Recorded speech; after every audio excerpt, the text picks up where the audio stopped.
जय माँ समली आशा करछे सबै भलसे थिब। तो आज सकाल सकाल बाहरी गने गोटे काम जेने गोटे एसी रो कम्प्लेन थिला आउ एसी देखबार ले बड़े पूर्ण बाहरी गनु कहाँ जे कि आज टी अधिका काम थिला। तो जो देखमा एसने कहाँ है जी जिते बेले कस्टमर घर के पलि आसनु देखनु रिमोट ठीक से काम नहीं करथी। सब फंक्शन काम दूला अप डाउन होतला स्विंग टेम्परेचर भी कम बेसी होतला हेले पावर बटन टा काम नहीं करथे। जेन थ्रू एसी का होतला ऑफ नहीं होते केते बेले ऑफ होतला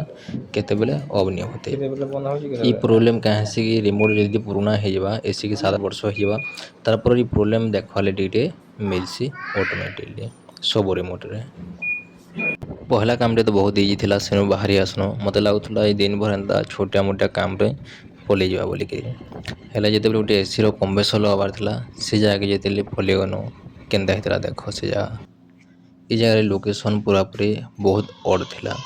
ई जगह आउटडोर के उतरे के गैस भर्ती करी कंप्रेसर लगाबार के पड़वा ना हेले कौनसी हालत रे कंप्रेसर लगे नहीं एंता जगह से लगा हेतला। तो ऐसे खोलमो बेले भी केनता रखमोटा काहे कि बहुत ओजन ऐसी पुराना ओल्ड कंप्रेसर जे लगी छे बेले ऐसे माने बहुत ओजन करसी। तो ई जगह रे ताके खोलवा ले ट्राई कनो जेंता कर हो काहे कि तोले नहीं रखले ताकि कंप्रेसर लगे नहीं होए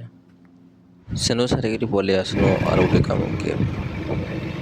आज जेन भी जाए गले ये गोटे प्रॉब्लम हो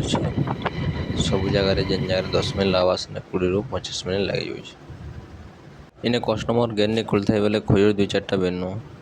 खोजर बेले क्या कर खाई नहीं पार क्या कर बेले सब खोजर पूरा सुखी जाता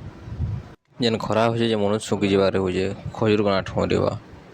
तार कस्टमर आसीगले आउ गेट करले चलो भर के देखमा फ्रिज जेनता भीतर के आसना मुझे चेक कर देने ठंडा हो नहीं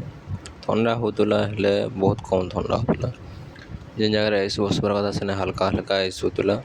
आउ टेम्परेचर 2 साइड 3 टेम्परेचर थिला जेनटा गोटे साइड -90 टेम्परेचर आसी ई जगह देखो तो डिस्प्ले टेम्परेचर शो कर 5 और 4 रही।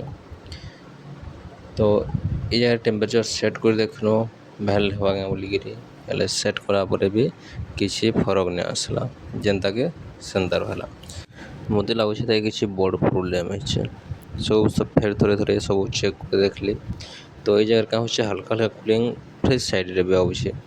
और सामान तो खराब नहीं हबार हेले ये जगह आइस नहीं जमबार डिस्प्ले देखली टेम्परेचर आउट सेट कर देखली फिर जेनता सेंता रहा। आज गोटे दिन टा खाली ये भाया कल बीतीगला नेक्स्ट वीडियो फिर देखा हम।